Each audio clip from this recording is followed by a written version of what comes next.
Oh, here we are. And we are here for real inclusion in a hybrid world with Nancy Settle-Murphy of Guided Insights and me, Penny Pullen, of Making Projects Work Limited. So, Nancy, it's a long time since we met. I think it was 22 and a bit years ago. So, I've known you for all that time. We've met once, and you are really the old guard when it comes to virtual and hybrid working. And I was very much a newcomer 22 and a bit years ago when I connected with you. So please could you introduce yourself to us and give us a bit of an update as to what your focus is? Sure, Penny. It's great to be here with you again.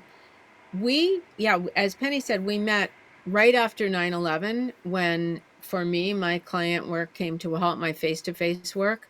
And so Penny reached out to me, and we've been collaborating ever since on exploring some of the differences between virtual and in-person work, everything from establishing trust. Our focus has been on meetings, designing and leading engaging meetings. So I've been running my company 30 years this year, Guided Insights, which, yeah, I know. I started when I was 12. Not really. And I focus on virtual workplace as well as facilitation skills training. So Penny has been a colleague because we've never stopped learning from each other.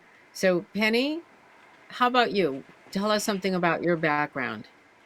Yeah, well, all sorts of things. But like Nancy, I'm a facilitator. I've also been a business analyst and a project and program manager. And I'm particularly now interested in how do we make change work in the very complex environment that we are working now with, the complex, wicked problems that we are trying to change in the world. So hybrid and virtual is very much part of that, but also things that are risky, stakeholders who don't want to be engaged, and the sort of projects and programs where it feels like you're walking through a fog. You can just see so far ahead. So facilitation, as opposed to being directive and saying, this is exactly what we're going to do from start to finish. Facilitating people to work their way through the fog is what I'm doing. And on Mondays, for the past few years, I've been working on a master's degree for fun. I mean, I already have a Master of Arts in Engineering, but this one is in a different subject. And as part of that, I'm doing a research project at the moment on the ethics of inclusion, which is why I thought it would be interesting to talk about inclusion when it comes to the workplace. And I like the emphasis on ethics of inclusion, because I think we're going to be talking about that in one way or another. So what I haven't done is sort of to explain, when we began to talk about this, we were thinking about how so many people really say inclusion is this amazing thing in today's hybrid workplace. But what do the people really mean, and what are they doing about it? And perhaps importantly, what are they not doing about it? So this is one of our series, and we're looking at who's left out, especially when it means returning to the office. There's a lot of focus on that, I notice, at the moment. I've even heard of 5-day-a-week mandates coming in. So who's that going to affect? So we're going to look at the perspectives of those who feel excluded. What does that look, feel and sound like? And why does it matter, this whole inclusion thing, anyway? So over to you, Nancy. Do you want to just clarify a little bit what we mean by inclusion? Because there are lots of concepts around that as well. There are, and a lot of organizations are stretching that definition, I think.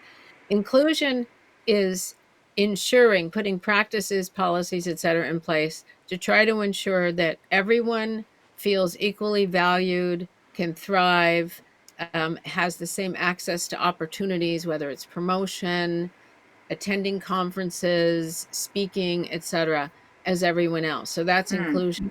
Belonging goes way beyond inclusion. It's really in the eye of the beholder, in a way. Belonging is how I feel, and it's my emotional experience as to whether I feel that I am equally valued and I do have a chance to thrive. So feeling belonging is my feeling, and Mm, inclusion I see as something more an organization might strive to do. And I mm. emphasize strive because a lot of them don't walk the talk. Absolutely, it's really interesting, isn't it? So, yeah, it's funny in my research and looking at journal papers and so on. I'm noticing that a lot of people are saying it's very easy to say I'm inclusive or we include, but the thing that really matters is whether people feel valued, where they feel included, and actually what you've just described as belonging is as different and deeper.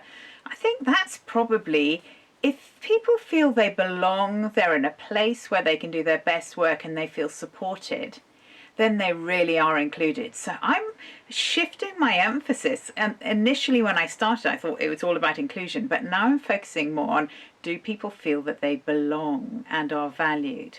And we're seeing some comments coming in. So, Sarah Jane, it's great to see that you're there. She's saying that your work sounds really interesting, Nancy, and it's good to see and hear from me again. It's lovely because we worked together. Oh, in the, yeah. Um, was it Sweden or Denmark? Anyway, I'm sure you could. Yeah, yeah, it was. Yeah, Scandinavian country where I met Sarah Jane. Anyway, so Nancy, what about inclusion in workplaces, hybrid Well, workplaces? Who's being yeah, left out? I find it so, I was going to say paradoxical, but I think hypocritical might be a better term.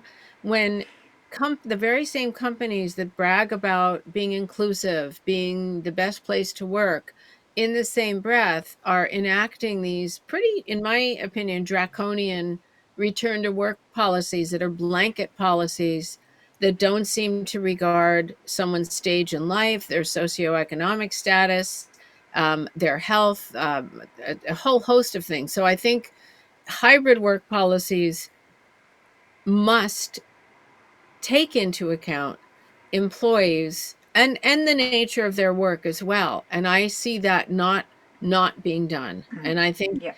I think we both have examples of populations that are likely to be the most damaged by mandated return to work policies. One fairly obvious one is caregivers, whether Of course. that's Yeah. of children, of partners, of neighbors, of aging parents. That makes that caregiving difficult, if not impossible, and often a lot more expensive when you have to have someone else doing that work for you. Um, and also people who have really long commutes and may not have a second car, so have to rely on public transportation. My daughter, for example, one of my daughters drives 2 hours each way to get to her workplace, and there's no really good public commuting options. Luckily, she only has to go in 2 days a week, but pity the person who's got that commute going 5 days. Absolutely. Yeah, yeah, and we're seeing so many 5-day mandates coming out, which seems a bit crazy, doesn't it? It seems to be much more about the perhaps the command and control ethic of the person at the top, as opposed to real leadership that's appropriate for the age that we're in. The sort of, yeah, supporting collaboration and so on. And something I just want to add, and this came out in an article just this week, that organizations, employees surveyed, and it was a very extensive survey. I've posted on LinkedIn. I forget the exact number of employees, but that people who have mandated RTO policies are way more likely to be looking for another job. That's one thing. And the other that's so ironic is that companies tend to enact these mandates when their financial performance is slipping, and it's having the opposite effect, that employees who are mandated are going to be less engaged and more likely to leave. So I just wish more companies would pay attention to that. interesting because a lot of people actually are putting in time that they might have spent commuting, putting that time into actually providing more work because we saw productivity increases um, when people shifted to virtual and hybrid initially. Mm. Right, so a whole other set, and please do, if you're online, please do jump in and comment with your perspectives. I'm particularly in my research looking at people with invisible illnesses, chronic conditions, things perhaps some people who may be immune suppressed because of things like cancer treatment. If you're having chemotherapy, you need to avoid picking up bugs, and you can imagine that things like commutes are particularly unhelpful. People may look absolutely fine, so bosses may not be aware, but actually these things may well be really affecting people, making them very, very tired, meaning that it's really hard to travel in, and the whole hybrid workplace has made things so much easier. So yeah, and also, I mean, things like migraines, you might be perfectly fine some days, but other days you need to hide in a darkened room. Some people going through the menopause are really badly affected, and sometimes people are ill on some days and they're absolutely fine on other days. So yeah, there's all that whole category as well. And you've got another category, I think, Nancy. I do, and I just wanted to amplify what you just talked about, Penny. Two of my friends right now are in hospice care and on oxygen, and still some of one of them is still working, and she could never lug that oxygen tank into work. She has to work Mm, remotely. So I think mm, that's part of that invisible condition, is when you actually need some medical apparatus that's difficult or yep. impossible to lug along. And yeah, so and then people with other kinds of disabilities that might be more visible, um, Mm, such as of mobility issues. I know a couple of my clients have macular degeneration, so they yeah. really need aids, computer aids, to be able to see. People who can't hear very well, and again need some aids to hear, and in a crowded conference room or in a crowded office setting, Mm, it's mm, really difficult. People with mental health issues. I work with a number of yeah, yeah, people yeah. who have various kinds of mental health issues that are exacerbated, I'd say, by being in an office with all that noise. Mm, And then people who are neurodivergent, they're I'll generalize and say it is often more difficult for neurodivergent people to be participating in a face-to-face setting mm, with conversation flying around. So those mm. are some, and I know you, Penny, relate a really good example to me of someone who uses a wheelchair. Yes, there's a lady who I was having a conversation with a little while ago, and she said she's a project manager and she uses a wheelchair. And she said how for many, many years she had always, when she went to conferences, for example, she was always just seen as the wheelchair, that happened to have a person in it. Whereas when she went to conferences that were completely remote in during lockdowns and so on, people related to her first. And in fact, they had no idea that she was in a wheelchair because you can't see the chair that people are sitting in. I mean, I can see the back of your chair, but people wouldn't have known she was in a wheelchair. And she said how wonderful it was to be treated as a real person, with her own gifts and talents and so on. So yeah, really, really interesting how different that was for her. And you just reminded me of something else. Another difference is, I think I do unconscious bias training. I lead unconscious bias training workshops.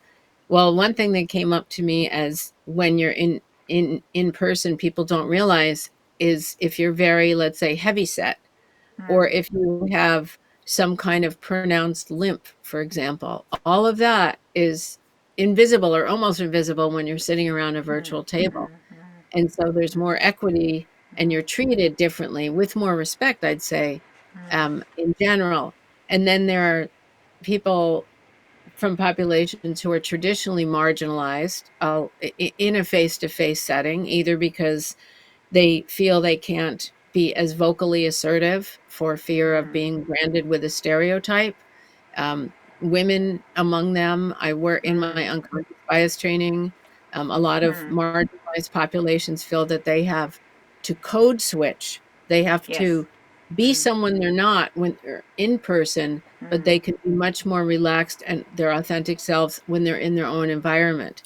So mm, those are some that come to mind as well. Those differences seem to be neutralized somehow when we're all mm, virtual versus mm, when we're mm, face to face. mm. And now some of the people who are watching are thinking, hang on, actually, I don't fit into any of those. But you may be one of those who just wants to be more productive than commuting all day just to sit in the office on Teams the whole day long. And I know quite a few people who seem to be doing this. Perhaps they've had mandates that they need to be on the office on certain days, and perhaps their day is back to back Teams meetings. I wouldn't ever suggest back to back, by the way. 5 past to 5 2 is a much better than back to back.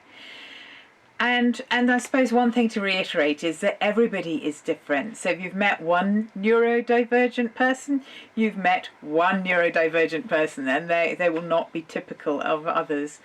But yes, there are huge numbers of people. I mean, it must be quite a fair chunk of the population for whom this whole inclusion topic is really important, so that they can do their best work, so that they can really deliver and be productive for their organisations.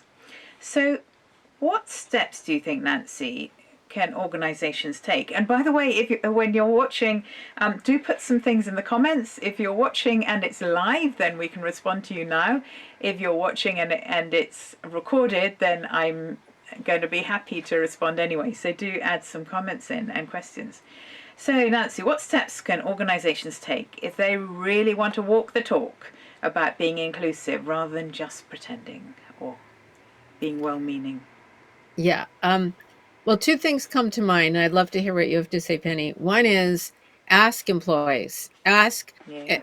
perhaps if it's a large organization, ask managers or supervisors to have candid conversations either as a team, if it's Mm, the nature of the work they need to get done that needs to be accommodated, or one on one, because as we've talked about invisible um, disadvantages, I think some of those conversations really need to be private. So ask people.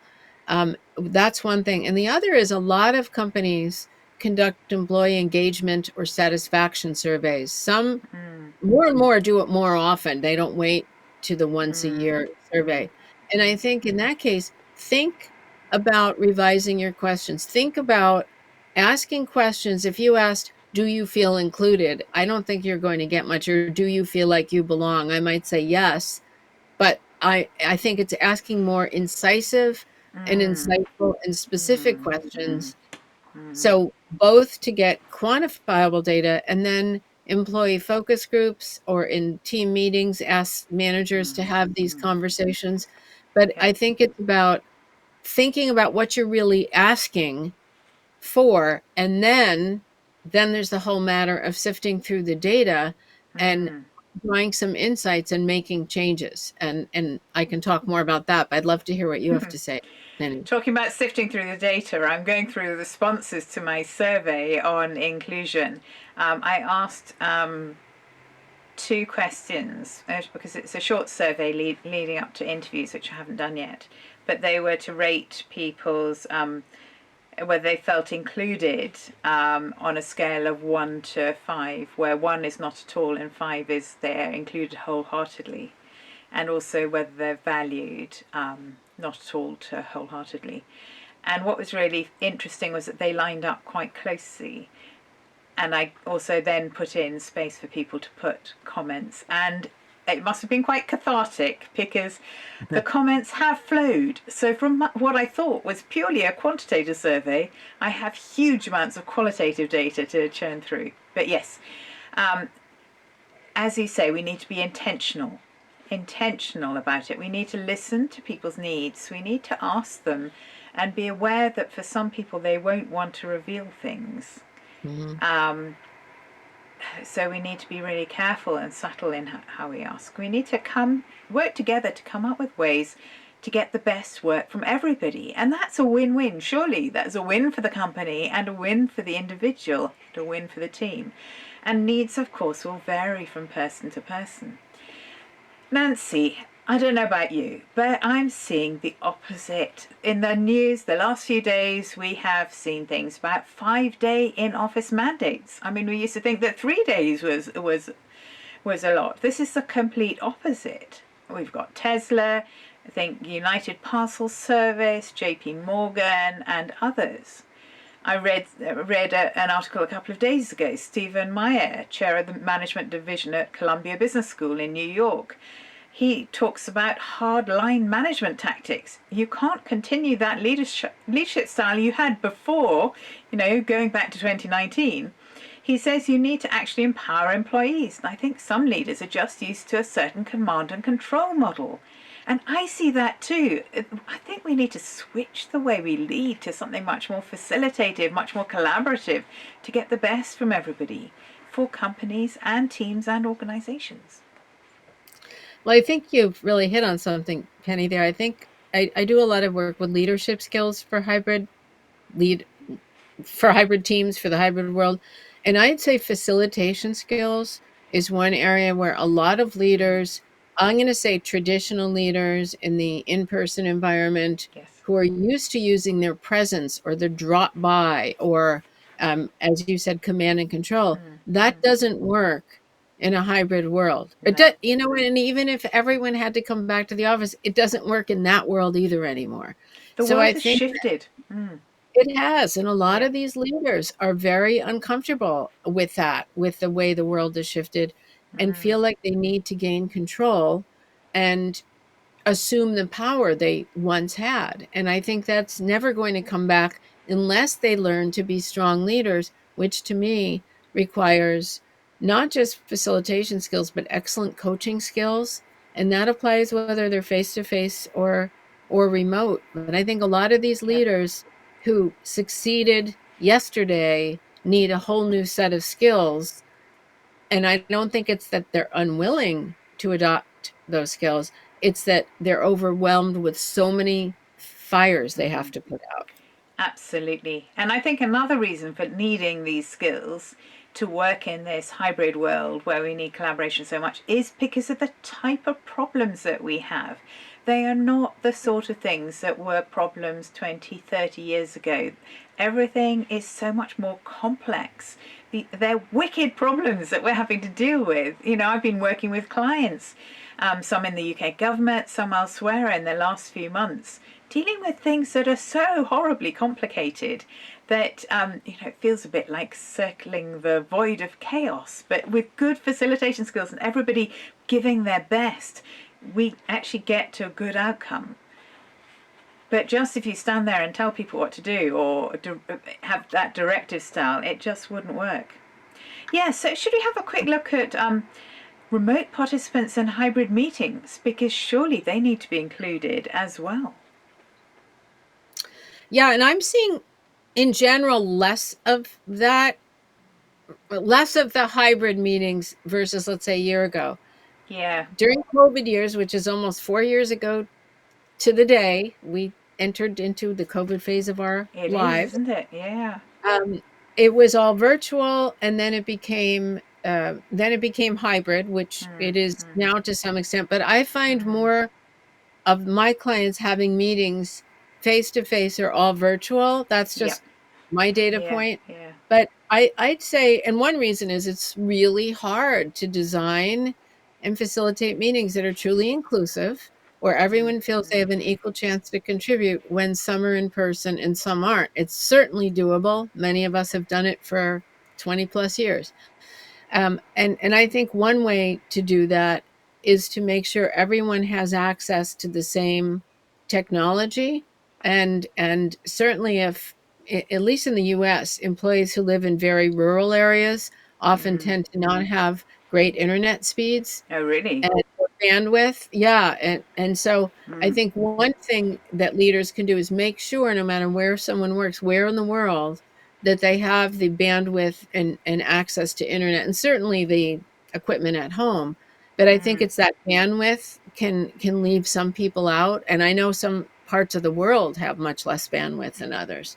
So mm, that's something I think to look at is the technology, and make sure that mm. in your physical facilities you have reasonable technology where remote people can Yeah, quickly join yeah. without spending a half hour looking for a cable, Yeah. for example. And actually the thing to include remote people in hybrid meetings, the technology is actually critical because they need to be able to hear very clearly whoever speaks in the room, and without thinking about them and without really making sure that that technology is right and it's present and it's working, then it can be a disaster. I'm going to put a call out now. Anyone on this who'd like to ask questions, please do just comment in the chat. It would be really good to have some of your thoughts about inclusion.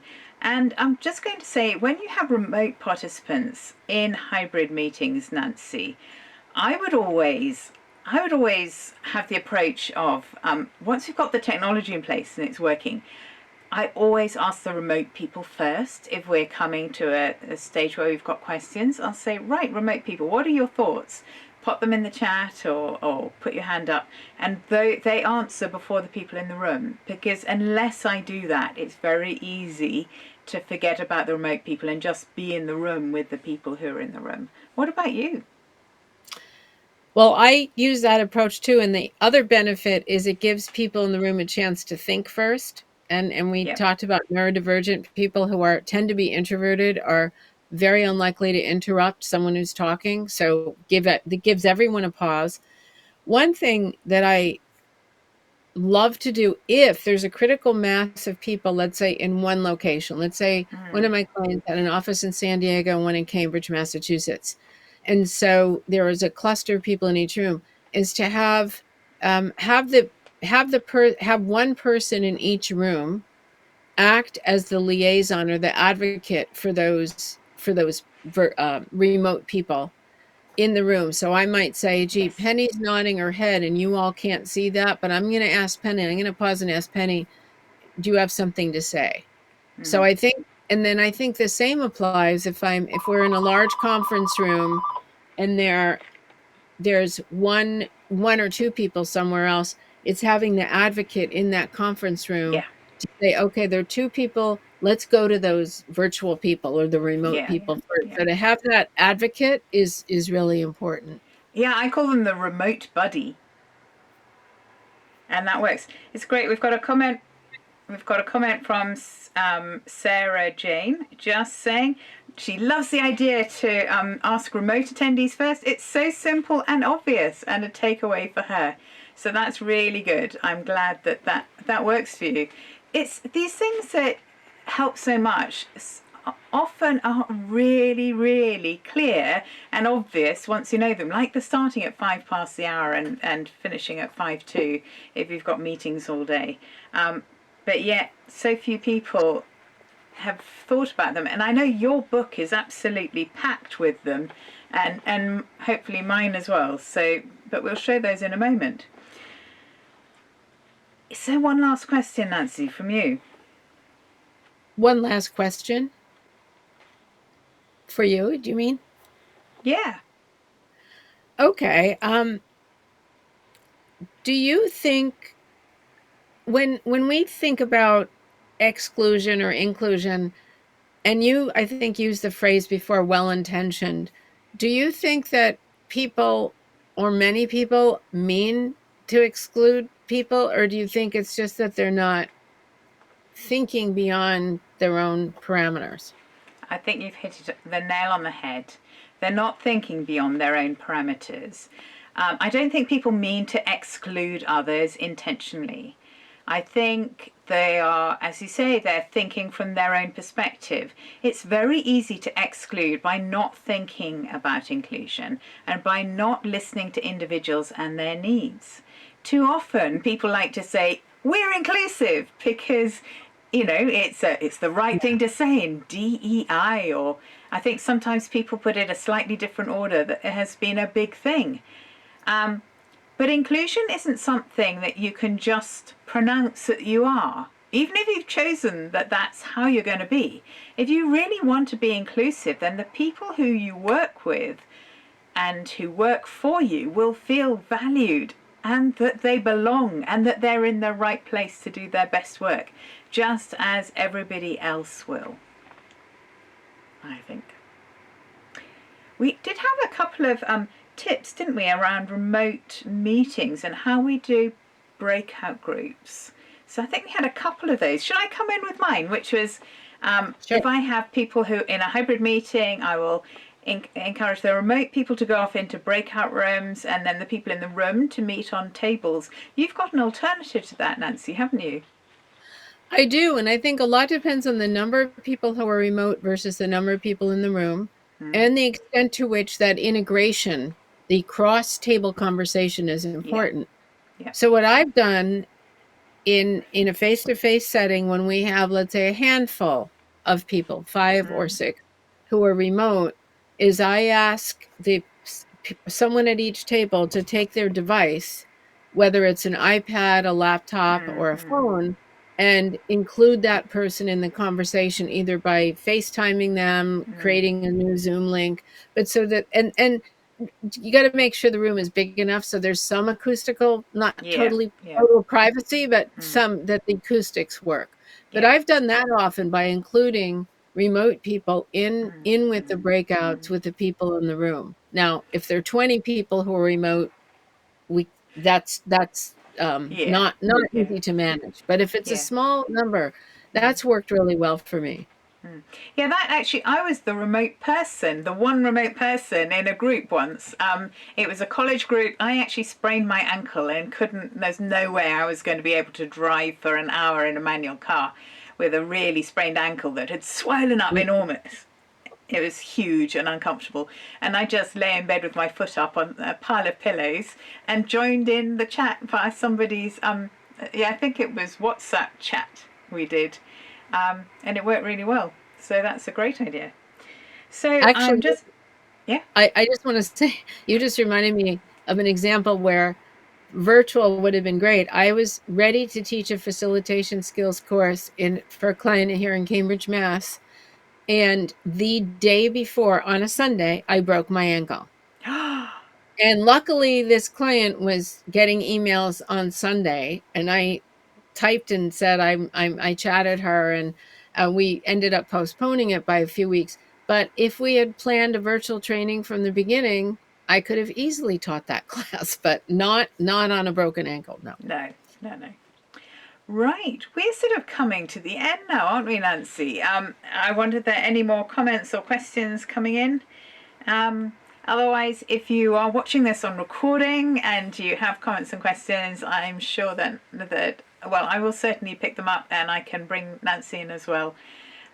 So just before we go, I would like to just mention a couple of things.